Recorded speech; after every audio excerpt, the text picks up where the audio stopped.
des Finances. Oui. Qu'est-ce qui vous a empêché, à ce moment-là, de faire ces réformes, d'être plus vocal? Parce que j'ai l'impression que depuis que vous êtes plus aux affaires, Oui, c'est la question. Vous cherchez matière à vous faire entendre. C'est la question que j'ai. Alors, quand moi, beaucoup de gens, quand ils parlent de moi, ils font comme si j'ai été ministre pendant 50 ans. Moi, là, j'ai été ministre 11 mois. Mais dans l'esprit, l'imaginaire collectif des Ivoiriens, il a été ministre. Moi, j'ai été ministre de janvier 2000 à décembre 2001. Décembre 2000. Et puis, en janvier 2001, j'étais à l'Assemblée. Mais dans les 1 an de ministère, j'ai l'impression que j'ai secoué le cocotier de telle façon que tout le monde se dit, mais lui, mais il parle comme ça, il a été ministre, non? J'ai été ministre du budget, j'ai essayé de transformer. Vous savez que le sujet du CFA a été tabou. Moi, ministre des Finances en Côte d'Ivoire, on était sous sanction. Il y avait le problème des 18 milliards de l'Union européenne. Paf, sanction. J'ai dû aller à Bruxelles devant la Troïka, me comporter comme au bac. 3 ambassadeurs européens et puis le Premier ministre Seydou Diarra et moi et une délégation, on nous pose des questions comme des enfants de l'école primaire. Tout ça pour pouvoir lever la sanction. Mais ils ne l'ont pas levé.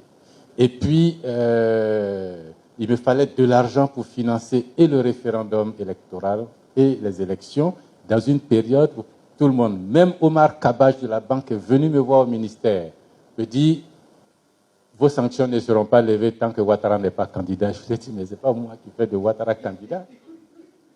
Et puis il me dit, oui, mais alors vous ne pourrez pas vous en sortir. Je lui ai dit, mais quelle expérience vous avez pour en parler? Vous avez été ministre vous-même là-bas, et puis dans votre pays, qu'est-ce que vous pouvez dire? Ça s'est très très mal passé dans mon bureau au ministère. Mais pour vous dire qu'il y a eu toutes ces sanctions, il fallait trouver l'argent pour faire les élections. Ce que j'ai fait, c'était que les dépenses d'abonnement et d'abonnement de l'État, c'était 1 milliard à l'époque par mois. 1 milliard. J'ai trouvé ça cher. Je cherchais de l'argent. J'ai dû, en une journée, parler à M. Zadik Kessi et autres. Bon, vraiment, 1 milliard, là, moi, je ne comprends pas. On va regarder le fichier des ayants droit.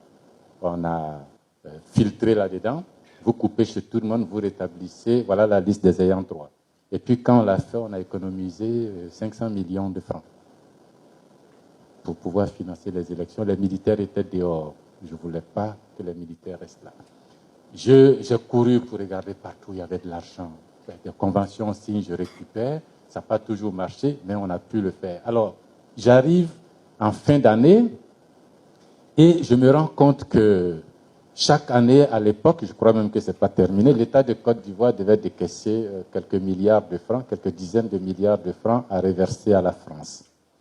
Je demande, ça correspond à quoi? On me dit, oui, bon, pendant les années 90, au moment où il fallait dévaluer, on dévalue pas, on dévalue pas, l'État français payait les salaires des fonctionnaires ivoiriens. Et donc, il fallait rembourser. Je leur ai dit, mais dehors, là-bas, on nous a dit que c'était des dons, non? Puisque chaque fois, Fraternité Matin, la France donne, l'Union européenne donne. Je me dis, non, non, il faut payer. J'appelle Charles Kounabani, qui était gouverneur. Je lui dis, Charles, j'ai besoin de toi. Les échéances qui arrivent là, il ne faut pas prendre cet argent. Il faut me laisser faire les élections. Et puis après, tu pourras toujours. Il m'a dit, ah non, non, non, c'est des conventions, il faut payer un point d'entrée. Et puis, je dis, mais c'est ton pays, mon gars. Tu vois que les militaires sont là, il faut qu'on se débrouille, que ces gars-là ne restent pas longtemps dehors. À moins d'1 an, il faut qu'ils s'en aillent. Et pour ça, on a besoin du référendum et des élections. Il m'a dit, mon cher, vous vous débrouillez, mais ça, là, il faut payer. Et puis, effectivement, le jour arrivé, il a raclé dans les caisses. Qu'est-ce que j'ai fait?